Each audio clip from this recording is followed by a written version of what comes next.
Hi, I'm Celeste, and I'm here to show you how I make my coriander tea. I promised a few people because I had mentioned that I think it was a part of the factor that's helping my hair grow back. My hair was thinning just dramatically. I was getting very, very self-conscious about it, and someone had recommended a woman who's an ayurvedic. And when I spoke with her, she said that even though a recent test showed my thyroid was normal, she felt it could still be partially due to my thyroid. Some of it might be genetics. My mother, my grandmother, their hair was thin. But I think if there was any chance it was thyroid, then I wanted to give it a shot. So what she recommended, one of the things, was coriander tea. You take coriander seed, boil them, and drink it in the morning and at night for 42 days straight. And she said that would kickstart the thyroid. I get this at Star West Botanicals online. So I think it is working. I've mentioned before that this eyebrow especially, all of them, both of them were thin, but this one was bald in a good chunk of the spot, and I was having to draw it in. I remember one time at the gym, I was sweating, I wiped my face, and when I went in the restroom, I was appalled when I saw this big bald spot in there that I had forgotten because I'd wiped the eyebrow pencil off.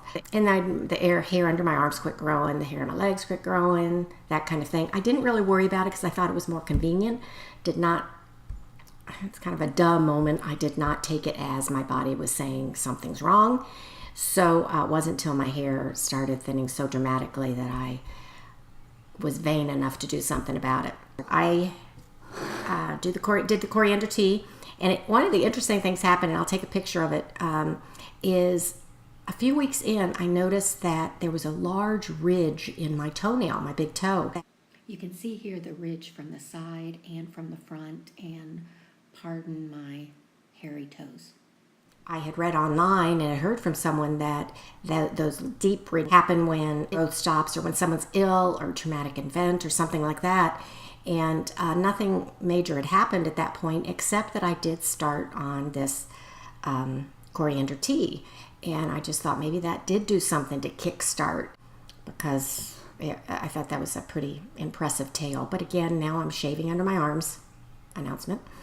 My nose hair was growing more, so I got a nose, which I'll have to do a review on it. I got a nose hair cutter. I've now had to wax my lips. It seemed to be darker as I've gotten older, and I'm having to shave again. So good news, bad news kind of thing. But anyway, I take the 1 cup of coriander and I put it in a bowl. I bruise it a little bit. I take my pestle, kind of mush it a little bit. No science to it. They just said it helps. Probably on a normal day, I would probably mush it a little more than that. But then I just pour it in to a saucepan. I already have 1 pitcher of water. I'm putting another pitcher in.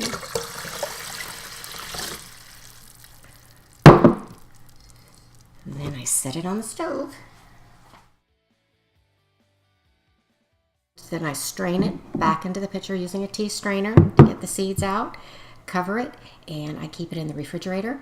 And every morning I I usually have between a 1/4 and a 1/2 cup, and I drink it cold, or I add a little bit of warm water sometimes, so it's not quite a jolt.